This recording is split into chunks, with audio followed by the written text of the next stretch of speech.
مشکلوں میں پھنسی عوام پر مہنگائی کا ایک اور عذاب ٹوٹ پڑا۔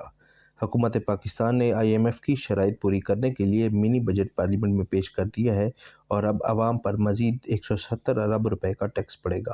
وزیر خزانہ اسحاق ڈار نے آج پارلیمنٹ میں منی بجٹ پیش کیا، جس میں IMF سے قرض حاصل کرنے کے لیے 170 ارب روپے کا ٹیکس لاگو کر دیا گیا ہے۔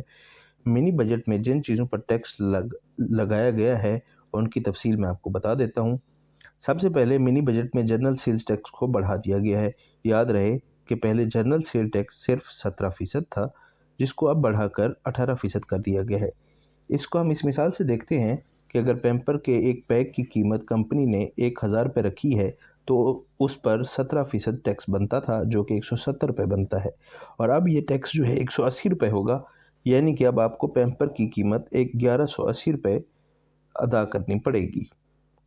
دوسرا اہم پوائنٹ یہ ہے، بزنس اور فرسٹ کلاس ہوائی سفر پر مزید ٹیکس عائد کر دیا گیا ہے۔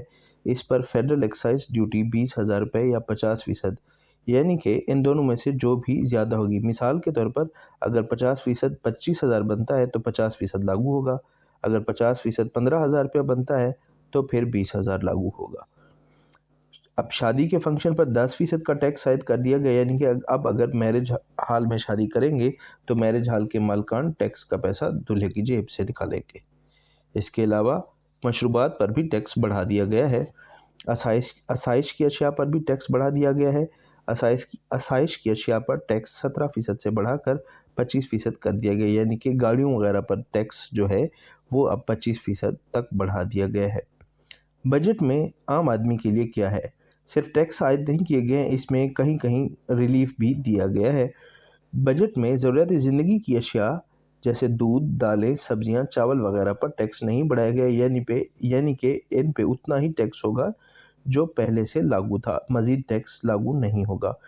اس کے علاوہ وزیر خزانہ اسحاق ڈار نے کہا ہے کہ گورنمنٹ نے 7500 سولر ٹیوب ویل لگانے کی اجازت دے دی ہے، جس سے ملک میں بجلی کی بچت ہوگی۔ اس کے علاوہ انہوں نے کہا ہے کہ گورنمنٹ اور سرکاری افسران کے خرچے کم کرنے کے لیے بھی منصوبہ بنانے کا ارادہ ہے۔ اس کے علاوہ وزیر خزانہ نے کہا ہے کہ کسانوں کے لیے 2000 ارب روپے کا پیکج منظور کیا تھا، جس میں سے 1000 ارب روپے تقسیم کیے جا چکے ہیں۔ مزید برآں بے نظیر انکم سپورٹ پروگرام کی رقم میں مزید 400 ارب روپے کا اضافہ کیا گیا ہے تاکہ غریب عوام کو ریلیف مل سکے۔ وزیر خزانہ نے کہا ہے کہ اس ٹیکس ہدف کو ہم پورا کر لیں گے تاکہ IMF سے قرض مل سکے۔ یہ چند پوائنٹس تھے جو آج کے وزیر خزانہ کے منی بجٹ میں شامل تھے۔ آپ اپنی رائے سے ہمیں آگاہ کیجیے نیچے کومنٹس میں، اور ہمارے چینل کو سبسکرائب کیجیے۔ Thank you.